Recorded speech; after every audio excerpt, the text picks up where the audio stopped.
Have you ever wondered which strategy is best when it comes to real estate investing?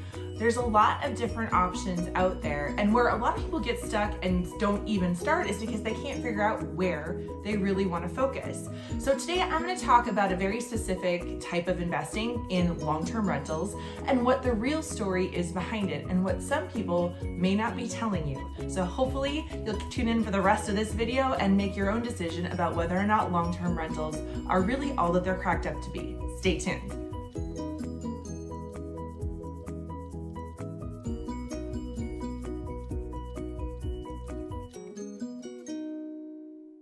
My name is Amber Miller, and I am a real estate investor, agent, designer, and renovator, and educator. And for the past 15 years, I have been flipping houses.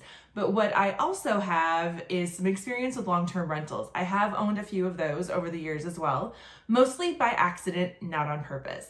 But I do know a little bit about the long-term rental kind of strategy, or what people kind of tout it to be. And I want to share that today because I was thinking about this the other day, that years ago I was at a real estate investing conference. And it can feel so overwhelming when you're thinking about getting started, or even if you're already doing some type of investing, to feel like maybe you're not doing enough. Like maybe I should also be doing this, and maybe I should also be doing that.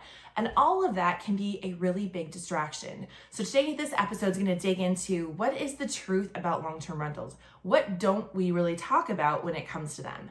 So I was thinking about this story because it happened at a conference, like I was saying. I went to hear a really successful real estate investor in my local area speak a few years back. And he was flipping houses. He was also moving into new construction. He was doing some stuff with commercial property. And then he was talking about his long-term rental strategy and how his goal was to make or generate $10,000 a month in income from the long-term rental properties. And I thought, well, that sounds great. That sounds reasonable, right? And then he broke it down and he was like, if I have 50 units that make $200 a month, I can make $10,000 a month. And I literally sat there and I was like looking around the room and I was like, did everybody else just hear that? Like, he needs 50 units. I mean, that's what the math turns out to be, right? Not that 50 units is impossible, but that's a lot of units. That is a lot of qualification with income to continue to purchase those. That is a lot of tenants. That is a lot of property management. That is a lot of turnover. So I was thinking to myself, how reasonable is that? Like, just especially as a single investor, is that even something that's possible? But what was interesting is I've owned a rental property for 16 years, and I can tell you the first 12 years that we owned that property, we were pretty much at a break even on a monthly basis between rent and the expenses.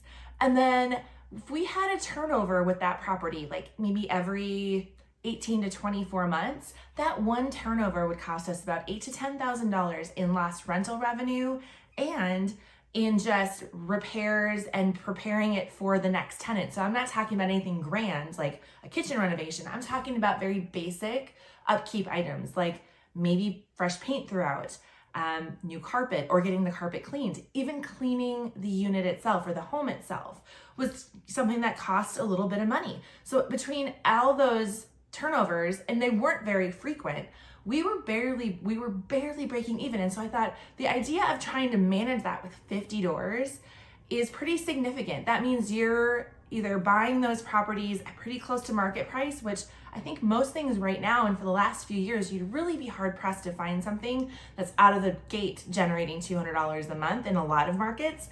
And then on top of that, if you're buying it at a significant discount, there's probably a reason why. That means it likely needs some repairs or improvements to even get it up to market ready rent status. So as I was listening to this, it didn't really make any sense to me. Like, there was a lot more to that story. So that's why I wanted to do this video. I wanted to talk about the things that sometimes you hear part of the story and not the full story. Now, real estate strategies, they're very specific to your individual goals. Obviously, if you want to replace your career income or your employment income sooner rather than later, then something like flipping might likely be a much better fit because you're generating that large sum of revenue pretty quickly, 4 to 6 months. But if you want a long-term strategy where you're comfortable waiting, you're not necessarily in it for the numbers overall as far as quantity goes, then obviously long-term rentals might be something that you should consider, especially if you're not looking to replace that income. But I do think that it's important that we don't just look at part of the story and what we hear other people talking about they're doing without asking the questions and digging deeper. Because at the end of the day, this strategy is very specific and it needs to work for you and your goals more than anything else. So I hope this video was helpful. Make sure you like, subscribe, and share. Every week I release a new video where I'm talking about the insider track on real estate investing, from renovation, design, finding properties, selling properties, and how to get the most out of each and every one of your flips and renovations. Thanks so much for watching. Bye for now.